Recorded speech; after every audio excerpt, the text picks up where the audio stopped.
Hey guys, I'm going to make a very quick video talking about solids of revolution. You guys have already learned about cross-sections of three-dimensional solids, so we're going to kind of go the other direction here. We're going to start with a two-dimensional shape, and we're going to revolve it around an axis, and that's going to create a three-dimensional solid. So I'm going to show you how you can do that, and I'll show you some little tricks for how to draw these things out. Cool, so this is something we use a lot in calculus, and we use it in calculus, I don't know about a lot, but it's a big thing in calculus when we're trying to find the volume of some funky stuff. So this is the geometry level of it, where we're just going to figure out what shapes we make here. So in the first example, I've got this red rectangle. And I'm going to revolve it around that axis. So you can see the axis right here. And I drew this little arrow here showing the revolution up top. So we're going to spin that red rectangle around that line. All right, and when I do that, it's going to revolve. This point right here is going to revolve. It's going to go, there's 180 degrees. It's going to go a whole 360 degrees. It's going to spin all the way back around and look like that. So its cross-section there is going to be circular, which makes sense because you're revolving it. You're spinning it in a circle. And this bottom point is going to do the same exact thing. It's going to spin around. It's going to go just as far as that top point. And it's going to come down here. So I want you to think about that red rectangle spinning around. And I want you to kind of visualize what it would look like once it spun 180 degrees. It would end over here. And then it's going to keep spinning the whole full 360 degrees. So now you should see a good shape. You should see a three-dimensional solid here that you know the name of. When I spin that rectangle, it should produce a cylinder. Cool. And a little shortcut to drawing these things is I usually start with what it would look like at 180 degrees. So I draw the reflection on the other side. Once I draw that reflection, then I show the circular motion. And between that reflection and the circular motion, I can really see what shape it's going to be.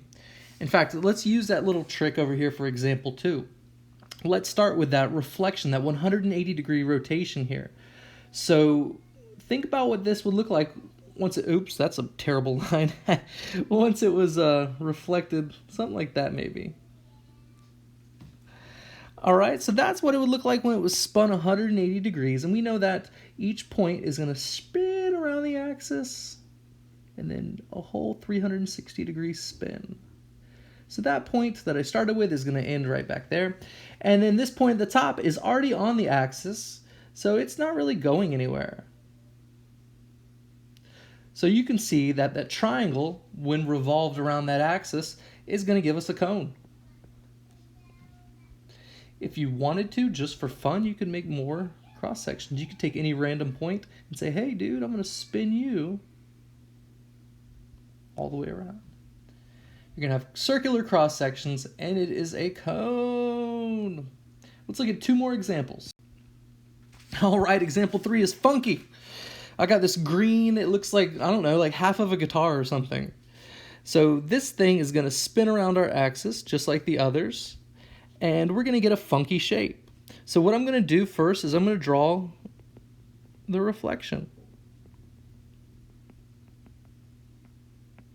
And then I'm going to draw the circular cross sections. Now this one doesn't have any vertices like the previous ones, so I'm just going to pick random spots to show that it's revolving. So that point would spin all the way around there. If I pick some point here, it would spin here. So we don't really have a name for this figure. It kind of looks like a pear. So a weird looking pearish shape. Doesn't really have a name. And then example 4, I wanted to show you that we don't always have to be spinning around that vertical axis. In this example, we're spinning around a horizontal axis. And we're going to do the same thing. I'm going to show the reflection. So now it's looking kind of circular, and then I'm going to show the rotation. So I'm going to take any random point I want, and I'm going to think about it spinning around this axis. So this point right here, hey dude, you're going around the axis.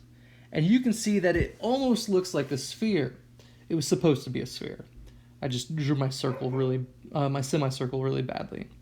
So that was supposed to be a sphere, which was formed by revolving a semicircle around the axis.